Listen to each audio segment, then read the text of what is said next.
तो 7वें चरण के लिए वोट डाले जा रहे हैं बंगाल में। आज 34 सीटें हैं जहां पर वोटिंग हो रही है और इन 34 सीटों को लेकर आश्वस्त इतनी ज्यादा है टीएमसी कि अभिषेक बनर्जी, ममता बनर्जी के भतीजे, आज जब वोट डालने के लिए आए तो उनकी तरफ से कहा गया 2/3 बहुमत से ममता सरकार वापसी कर रही है। मानव जायसवाल जी, इतना कॉन्फिडेंस कैसे? कॉन्फिडेंस नहीं है, विश्वास।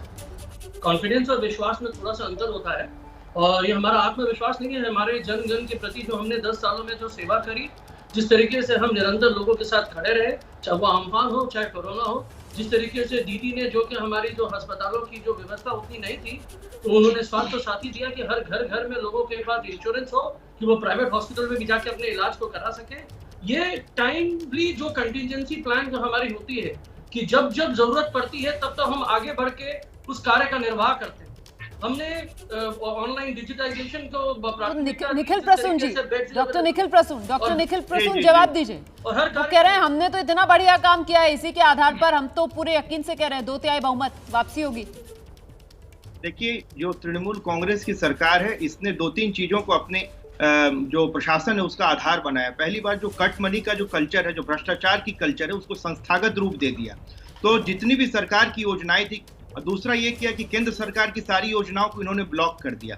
तीसरा ये किया कि लोकतंत्र की हत्या की, जिस तरह पंचायत चुनाव में, सुनिए बात एक बार सुन लीजिए, उसके बाद खंडन करिएगा। बात खत्म तो करने दीजिए। एक एक करके भाई, ऐसे चर्चा नहीं हो सकती है। मानव जायसवाल जी, मुद्दे अपनी जगह, लेकिन साथ ही साथ जो सियासी समीकरण देखने के लिए मिले, खासतौर से आईएसएफ की जो एंट्री हुई है वो इस 7वें दौर में मतदान के, क्या टीएमसी को डरा रही है सर? मैडम, कोई डर नहीं है। ये तो बात, ये जो शब्दावली है ये हमारे डिक्शनरी में है ही नहीं। डर बोलते तो टीएमसी में कुछ है ही नहीं। क्यों नहीं है? क्योंकि हमने कार्य का निर्वाह किया, हमने लोगों के साथ जुड़ने का काम किया और हर परस्पर हर लोग, मैंने आप पूछ लीजिए, बंगाल में हर दूसरा आदमी टीएमसी से प्रभावित है किसी न किसी तरीके से, चाहे वो स्वास्थ्य साथी हो, चाहे कन्याश्री हो, चाहे रूपश्री हो, चाहे सोबुत साथी हो, चाहे निर्मल बंगला हो, और ऐसे बहुत सारे हैं, खाद्यश्री हो जो हमने किसानों के लिए करा। ठीक है मैडम, मेरी चिंता एक और है मैडम, जो मैं चाहता हूं कि आप लोग बड़े मीडिया चैनल्स हैं, कभी ना कभी आप लोग इलेक्शन कमीशन के भी पक्ष को रखें कि भैया उनसे पूछे कि भाई क्या कारण था कि उन्होंने कोरोना के बाद भी, जब हमने कितने बार अनुरोध करा कि 4 चरणों के आप 1 चरण में करा लीजिए, हजार कंपनियां हैं इनकी सर कभी बीजेपी, कभी चुनाव आयोग, आप सबके पाले में गेंद डाल रहे हैं सर। मैं तो बस आपसे इतनी गुजारिश कर रही थी और दिबांग जी भी यही गुजारिश कर रहे थे कि बेहतर होता अगर आईना हम लोग खुद देख लेते ना सर, तो बेहतर रहता। खैर, आप जो सवाल उठा रहे हैं यहाँ पर, उठा रहे हैं सर, उससे इतर मैं लिए चलती हूँ जरा दर्शकों को जल्दी से डॉक्टर निखिल प्रसून के पास। जवाब दे दीजिए, उसके बाद दिबांग जी इंतजार कर रहे हैं। निखिल जी आइए जल्दी से। अगर देखिए, इन लोगों का जो ह्यूमन डेवलपमेंट इंडेक्स में पश्चिम बंगाल 0.641 है, देश में सबसे पिछड़े राज्यों में से एक है। सस्टेनेबल डेवलपमेंट गोल्स में इनका स्कोर 52 है आउट ऑफ 100। 2030 तक भी इस रफ्तार से गरीबी दूर नहीं होगी। जो प्रति व्यक्ति औसत आय है पूरे देश के एवरेज से 11,000 रुपया कम है। तो आप ये बताइए कि 2700 करोड़ रुपया जो अम्फन का आया, इन्होंने उसकी बंदर बांट कर दी। जो किसान सम्मान निधि था, जो 18,000 रुपया किसानों के खाते में जाना चाहिए, तो उन्होंने नहीं जाने दिया। और इसके साथ जो है केंद्र की सारी योजनाओं को ब्लॉक करने का काम किया। जो 1600 करोड़ रुपया जो जल जीवन मिशन के लिए था, उसमें 400 करोड़ भी इन्होंने यूटिलाइज नहीं किया। तो आयुष्मान भारत कार्ड है, जिसमें कि लेकर के पोर्टेबिलिटी थी पूरे देश में, यहाँ के श्रमिक और स्टूडेंट्स जाते हैं, उनको लाभ मिलता, उनको लाभ नहीं पहुंचाया। अरे ठीक है, आपने जो कुछ योजनाओं जिनके नाम गिनाए, उसके साथ केंद्र की भी योजनाओं को ले लेते। केंद्र का पैसा लेने में आपको इतनी परेशानी क्यों थी? राज्य का भी पैसा रहता, केंद्र का भी पैसा रहता, लोगों का और भला हो जाता। जिस तरह की हमने अपने मैनिफेस्टो में कहा कि हम भी 6,000 देंगे किसान सम्मान के लिए, और पहले से जो 4,000 बढ़िया ये जो डबल इंजन वाली, लेकिन ये जो डबल इंजन वाली आप लोग फिलॉसफी बताते हैं, अभी पता है ना आपको किस तरीके से, जब कोरोना का कह रहे हैं तो इसी डबल इंजन को लेकर आप लोगों से सवाल भी पूछे जा रहे हैं कि भाई डबल इंजन की बात करते करते आपने लोगों के चेहरे पर डबल मास्क चढ़वा दिए। खैर, मैं आगे बढ़ूं उससे पहले एक ब्रेकिंग न्यूज आ रही है, बड़ी खबर। जरा ये बड़ी खबर जान लीजिए आप। इस वक्त पश्चिम बंगाल से खबर सामने ये आ रही है कि बंगाल सरकार के मंत्री बीजेपी उम्मीदवार पर धमकाने का आरोप लगा रहे हैं। मलय घटक ने कहा है बीजेपी उम्मीदवार पोलिंग एजेंट्स को धमका रहे हैं।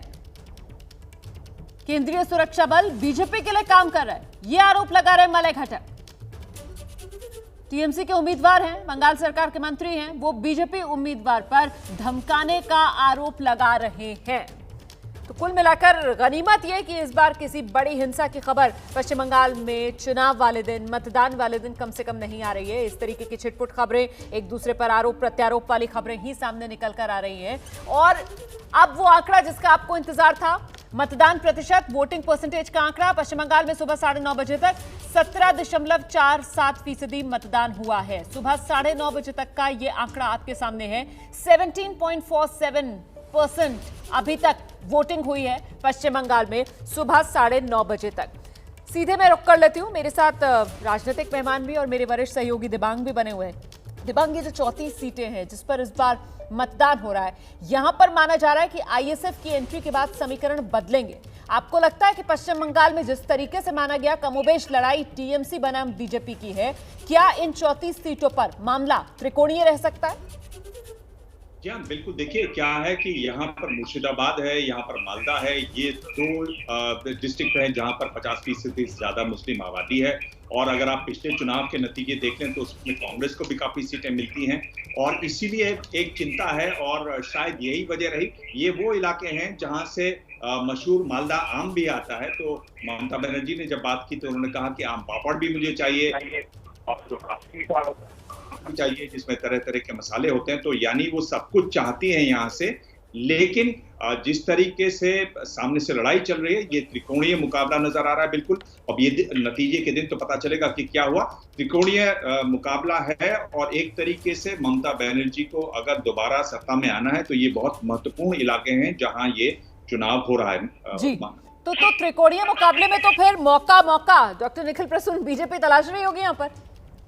देखिए, हम लोग इस भरोसे थोड़ी हैं जो आईएसएफ ने किसका वोट काटा ले और क्या किया। हम लोग तो अपने संगठन और अपने जो कार्यकर्ता हैं उनके बल के भरोसे हैं, और जो पश्चिम बंगाल की महान जनता जो परिवर्तन के लिए उद्यत है उनकी निष्ठा के भरोसे हैं। दूसरी बात की आप ये देखिए, जिस तरह अंतिम दौरों में जिस तरह से उन्होंने माइनॉरिटी वोट्स को कंसोलिडेट करने के लिए इस तरह का अनर्गल प्रलाप किया गया, जिसमें कि मुख्यमंत्री महोदया भी शामिल थी, उससे ये पता चला कि असली में नर्वस कौन है और असली सांप्रदायिक चेहरा किसका है।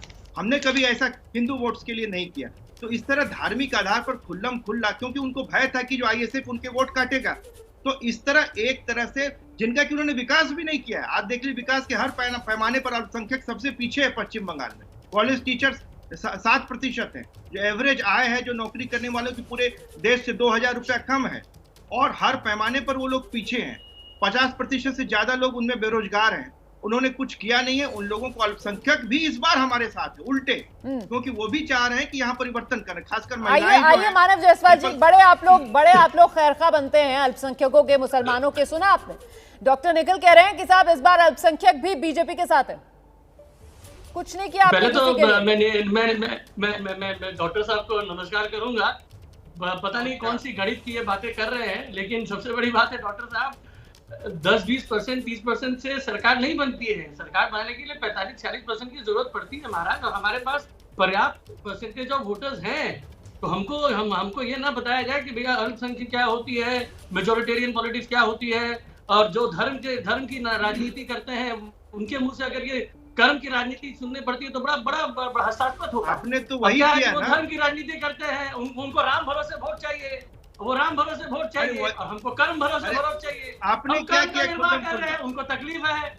हमने कर्म के लिए द्वारे किया, उनको तकलीफ है।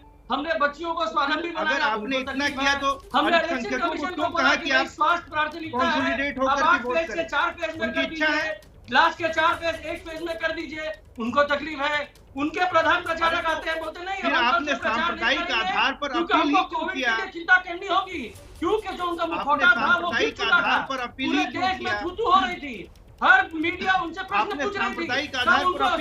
चलिए ठीक है, समय मेरे पास इतना ही है। आप लोगों के दावे अपनी जगह, लेकिन आज दिन जनता का है, आज जनता जनार्दन है, क्योंकि आज मतदान का दिन।